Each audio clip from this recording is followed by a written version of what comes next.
Clients often ask us about the necessity for transfer pricing in their transactions, and I think it would be good to just explain the concept of transfer pricing and the realities around that when it comes to intercompany transactions. A lot of the work that we do for our clients that expand internationally revolve around contracts that will be entered into and that they will require when they deal with an offshore entity. So between the South African entity and the offshore entity that is being established as part of the international expansion, agreements will need to be entered into.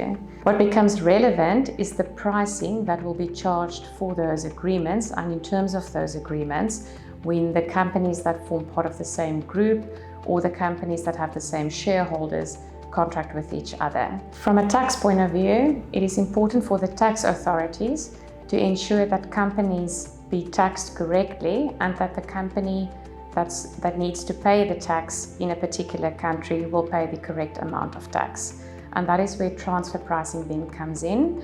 And between the companies need to agree on a price that will be fair in the circumstances and that will reflect an arm's length price for the particular transaction.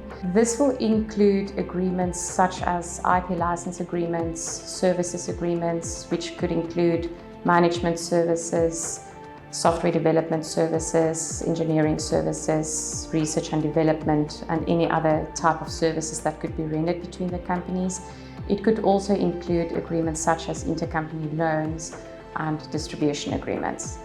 From there, it's a challenging, lengthy process that will be followed in order to determine what an arm's length price would be in the circumstances, and that is where our transfer pricing solution then comes in.